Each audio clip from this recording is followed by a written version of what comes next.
adalah sebuah penggerak dari suatu tumbuhan itu sendiri. Dan sel tumbuhan cukup berbeda dengan sel organisme eukariotik yang lainnya. Sekarang kita akan membahas tentang bagian-bagian yang terdapat pada sel tumbuhan beserta fungsinya. Yang pertama itu membran sel, yaitu suatu fitur universal yang dimiliki oleh semua jenis sel berupa lapisan antarmuka yang disebut dengan membran plasma, yang fungsinya untuk mengatur zat yang keluar masuk ke dalam sel.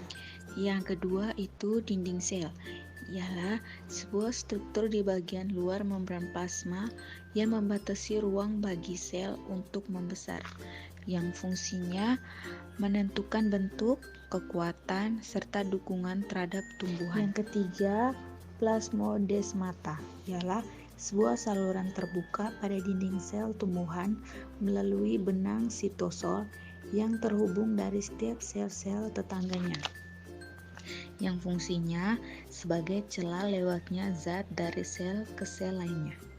Yang keempat adalah vakuola, yaitu sebuah ruang dalam sel yang berisi cairan yang berupa rongga yang diselaputi dengan membran atau tonoplas, yang fungsinya sebagai tempat penyimpanan dan penimbunan sebagai lisosom dan membantu proses homeostasis. Yang kelima adalah plastid, ialah salah satu dari organ pada sel-sel dalam tumbuhan dan alga, yang fungsinya sebagai sistensi dan penyimpanan makanan. Yang keenam adalah badan Golgi, disebut juga dengan aparatus Golgi, kompleks Golgi, atau diktiosom, yang artinya ialah sebuah organela yang dikaitkan dengan fungsi ekstensi sel, yang fungsinya membentuk kantung sevikula, di mana sel-sel kinerja kantung kecil berisi enzim dan bahan-bahan lain untuk menjalankan fungsi.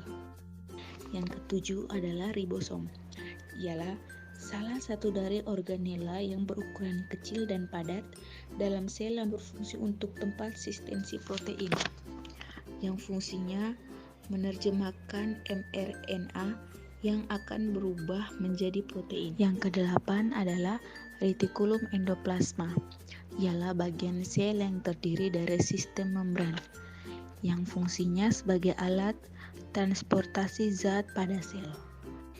Yang kesembilan adalah mitokondrion, ialah sebuah tempat berlangsungnya fungsi respirasi sel makhluk hidup, yang fungsinya memproduksi energi.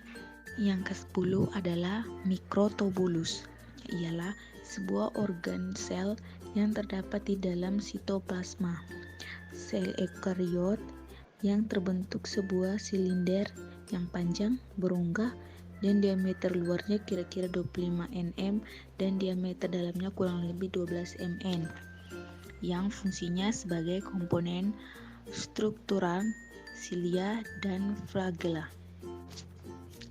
Yang ke-11 adalah mikrofilamen, sebuah bagian dari kerangka sel yang berupa batang padat berdiameter sekitar 7 nm dan tersusun dari protein aktif, yakni sebuah protein globular, yang fungsinya sebagai struktur yang menjaga dan mempertahankan bentuk sel.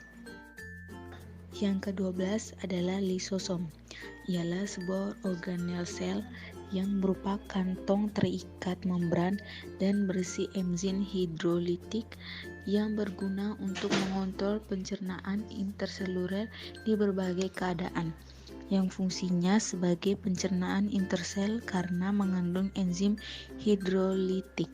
Yang ke-13 ialah hyaloplasma. Itu adalah sebuah cairan yang sedikit kental pada sitoplasma. Cairan ini mengandung protein, lemak, nukleotida, tRNA, gula, kation, dan anion, yang fungsinya membantu pergerakan sel bersama dengan membran plasma. Dan yang terakhir adalah nukleus. Itu nukleus ialah organel yang terbesar paling menonjol dalam sel tubuh, yang fungsinya menyimpan informasi genetik dalam bentuk DNA.